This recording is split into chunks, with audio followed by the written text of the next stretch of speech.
This beautiful faceted sapphire appearing on your screen right now shines with well-defined lines, clear translucency, and an intense, captivating color.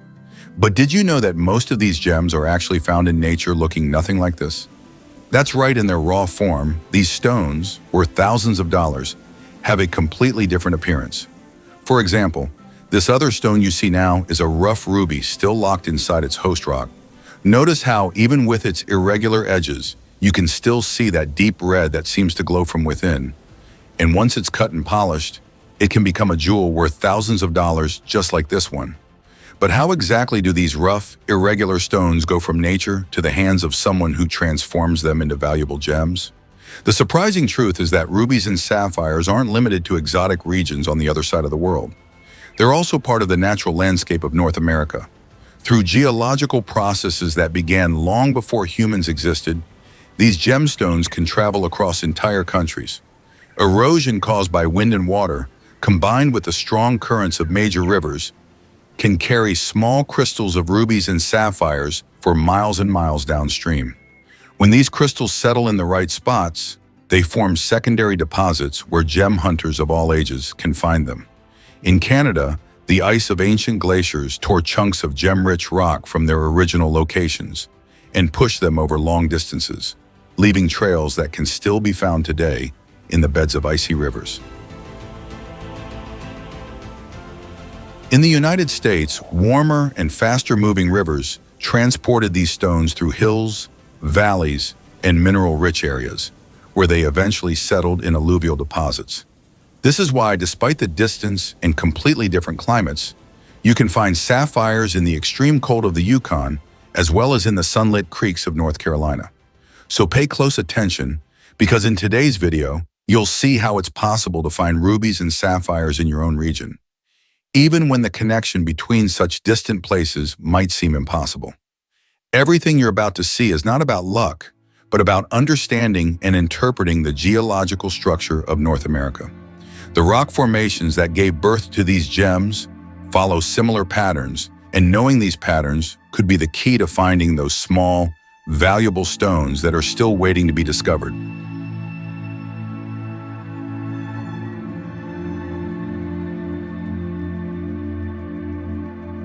When we talk about sapphires and rubies in Canada, most people are surprised. After all, the popular image of these gems is tied to tropical or mountainous regions of Asia, which is where many of them come from. But the truth is that Canada's far north holds some of the most interesting and least explored deposits in all of North America. The Yukon and Baffin Island are perfect examples, places where a combination of ancient geology and recent natural processes has created ideal conditions for the formation and exposure of these gemstones. In the Yukon, the most well-known occurrences are linked to alluvial deposits. In other words, gems that have been transported and deposited by the action of water.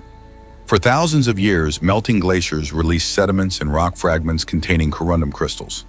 These fragments were carried by rivers and streams, settling in spots where the current slows down.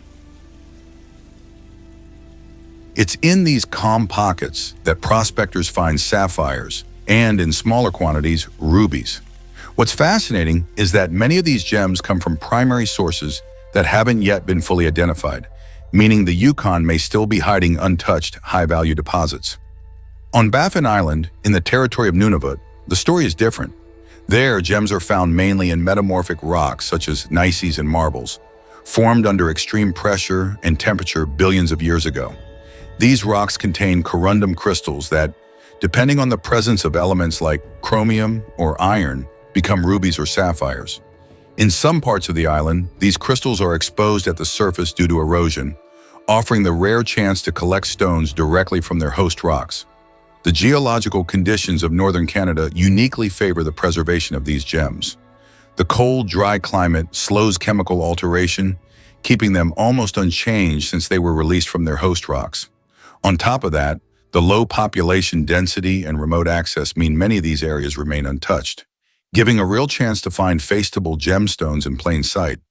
But for anyone thinking they can just travel to these regions and start picking up stones, it's important to remember, field identification requires knowledge. In the Yukon's alluvial deposits, Sapphires may appear as small, bluish, greenish, or even clear pebbles, worn smooth by the action of water.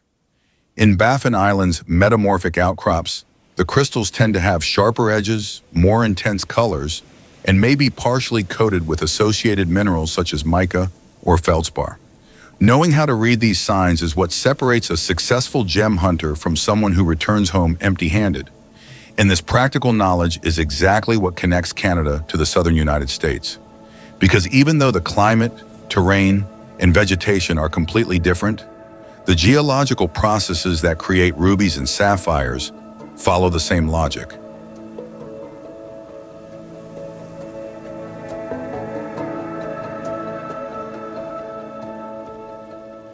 If Canada's icy waters and metamorphic rocks preserve gems almost untouched, in the southern United States, the story is told in a completely different way.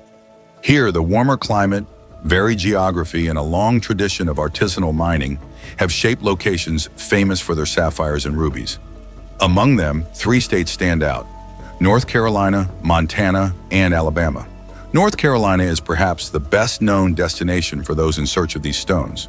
The Franklin area, for example, is called by many the world capital of sapphires, although it's also rich in rubies. What stands out here is the variety of colors. Sapphires aren't found only in the classic deep blue. They can be green, yellowish, pink, or even colorless, depending on the elements present during their formation. Rubies from this region tend to have a softer red than the famous Burmese rubies, but they can still reach high values, especially when they show good transparency. In Montana, the state's reputation for sapphires comes from deposits found in rivers like the Missouri and Rock Creek. These stones are known as Montana sapphires, and in their rough form, they often display bluish-gray or greenish tones. Interestingly, many reveal more vibrant colors after cutting and heat treatment. While the state isn't known for significant ruby production, its sapphire output has been so important that it has supplied jewelry industries around the world. In Alabama, sapphire and ruby occurrences are less known to the general public, but no less interesting. The gems are found mainly in alluvial deposits, mixed with other minerals such as quartz and garnet. What makes these stones unique is their color diversity. In the same riverbed, you might find anything from deep blue sapphires to pinkish rubies, all naturally worn smooth from centuries of transport by water. Another point that sets the United States apart from many other gem-producing countries is the opportunity to explore public mines. Places like the Cherokee Ruby and Sapphire Mine and the Sheffield Mine, both in North Carolina, offer visitors the chance to sift through gravel taken directly from gem-rich areas, with a very real possibility of finding a valuable stone to take home. This experience blends tourism, education, and mining, attracting both beginners and experienced collectors alike. Despite the regional differences, all of these areas share something in common: the presence of suitable host rocks, such as gneisses and schists, and proximity to rivers capable of concentrating gems in strategic spots. It's exactly this combination of geology and water systems that draws a direct parallel to what we saw in Canada, showing that, regardless of climate or latitude, the signs for finding sapphires and rubies follow very similar patterns. And it's these signs and how to identify them through associated minerals and host rocks that we'll explore in the next part. Because knowing where to look is important, but understanding what's beneath your feet is what truly separates a successful mining trip from just another walk in nature.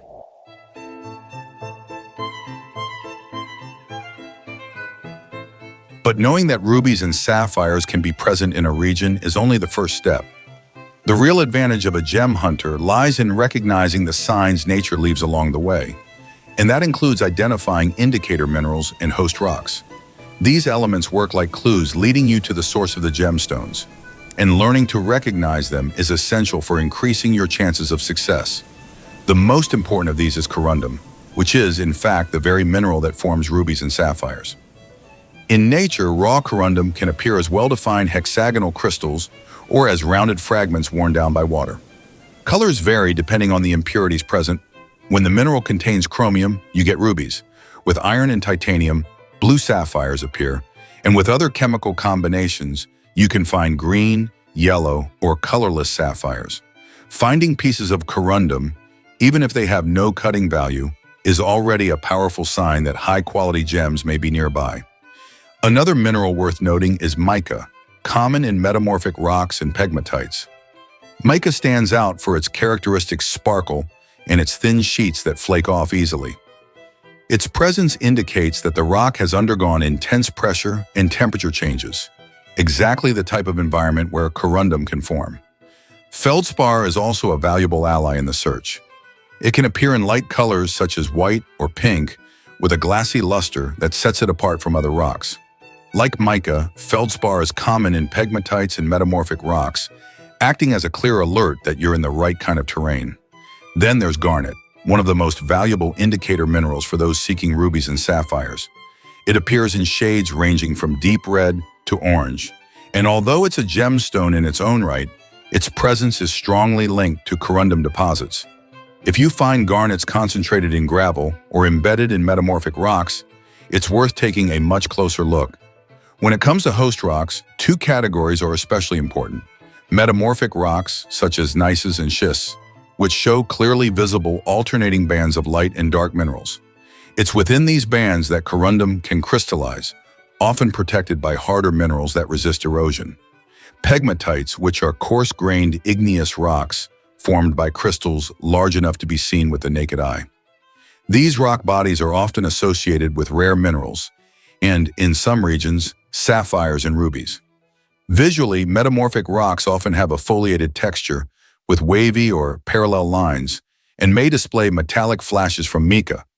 Pegmatites, on the other hand, are more massive, with large, distinct crystals that stand out even from a distance.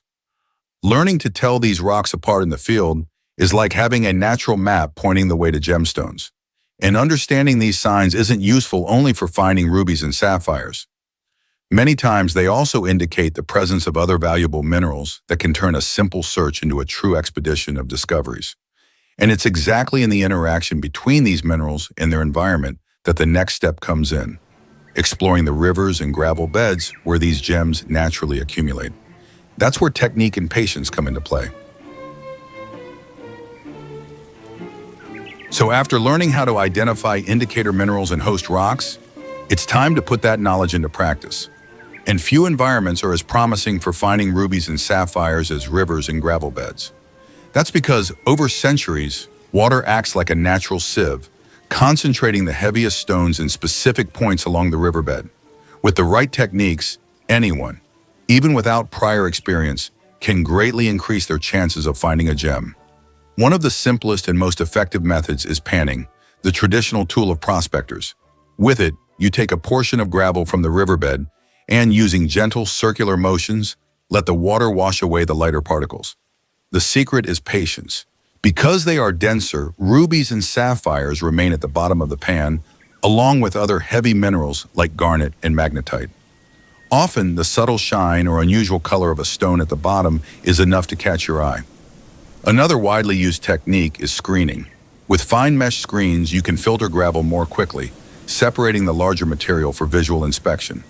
This technique is ideal for areas where the gravel is dry or partially submerged, allowing you to work without standing fully in the water.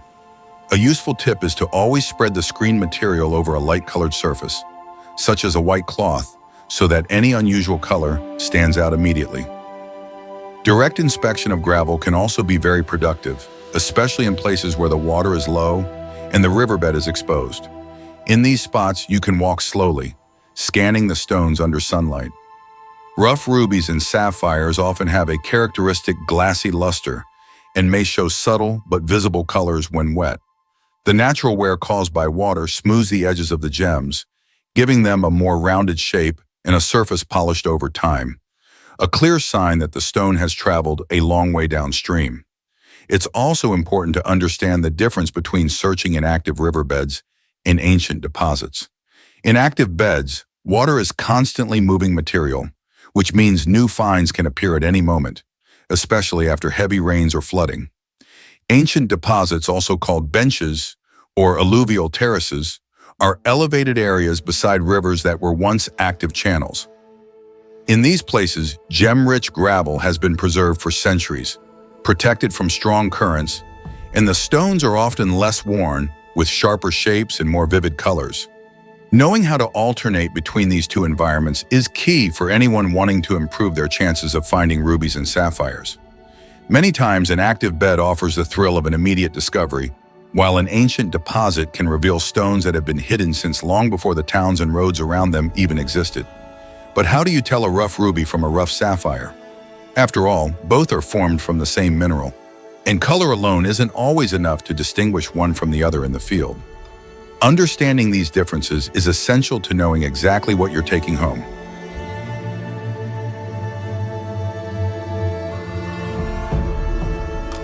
In other words, after collecting your first stones, the most anticipated moment arrives, finding out exactly what you've got. And this is where many beginners get confused, especially when it comes to telling the difference between rough rubies and sapphires. The reason is simple. Despite their different colors, both are the same mineral known as corundum. The difference lies in the chemical elements present during the stone's formation. When corundum contains chromium, it takes on shades of red and becomes ruby. The presence of iron and titanium produces the classic blue color of sapphires, while other combinations of impurities can create green, yellow, pink, or even colorless sapphires. Visually, rough corundum has a glassy luster when clean and wet, something that stands out even among other stones. One of the most reliable clues is the natural hexagonal shape of its crystals. In well-preserved specimens, you can see flat, symmetrical faces forming prisms or small, six-sided barrel shapes. However, when the stone has undergone heavy wear, especially in rivers, these shapes may be softened or completely rounded, making identification harder. Color is, of course, one of the main indicators, but caution is needed. Face-table rubies tend to have a deep red color, while more common crystals may be pinkish or even purplish red. Sapphires are not limited to intense blue. They can be bluish-gray, light blue, greenish, yellowish, or nearly transparent. That's why relying on color alone can lead to mistakes. To avoid confusion, it's essential to know some minerals that resemble corundum. Spinel, for example, can have a similar red hue to ruby and a strong luster, but its hardness is slightly lower and its crystal structure is cubic, not hexagonal. Garnet can also be misleading with its red and orange tones, but it has a more resinous luster and a different fracture pattern. Quartz, which is much more common, can also occur in colors similar to sapphires, but it's much softer and won't scratch glass as easily as corundum.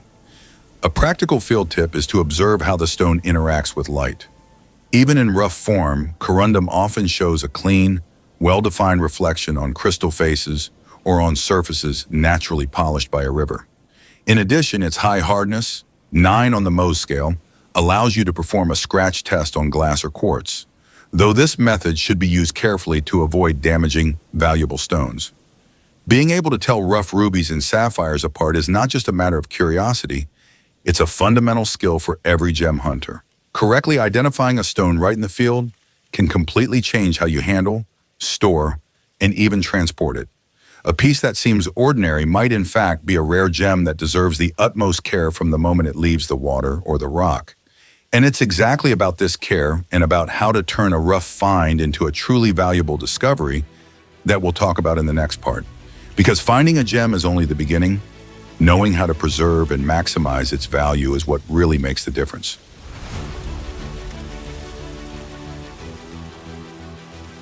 But what if, after watching this video, you come across a small stone that looks a lot like the ones you've just seen here?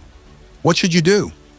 This is a common question, and it's exactly at this moment that many people make mistakes that can cost them dearly. Unfortunately, there are gemstone traders who take advantage of a lack of knowledge to pay far less than a stone is actually worth, or even convince the owner that it has no value at all. That's why information is your best defense. It was exactly to help you avoid this kind of problem that we created our Beginner's Gemology book. Inside, you'll learn how to identify your own gems, recognize the signs that indicate value, and avoid falling into traps. You won't have to rely solely on someone else's opinion. With the right knowledge, you can make safer decisions and ensure your find is valued the right way. This book is sold and delivered by Amazon straight to your door, and right now it's available at the special price of $49.99 for only $37 for channel subscribers who use the first link in this video's description. But if now isn't the right time for you to get the book or join the channel's members area, you can still keep learning for free by subscribing to the channel and watching the upcoming videos.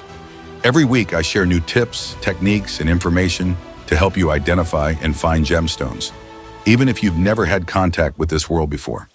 After all, knowledge is what turns an ordinary stone into a valuable discovery. I also want to give a special thank you to the channel members, to everyone who leaves a like and subscribes, and especially to those who support us by getting the book. It's thanks to that support that I can continue producing content like this, exploring locations, sharing discoveries, and bringing you information that can completely change the way you see the stones around you. Good luck, Gem Hunter!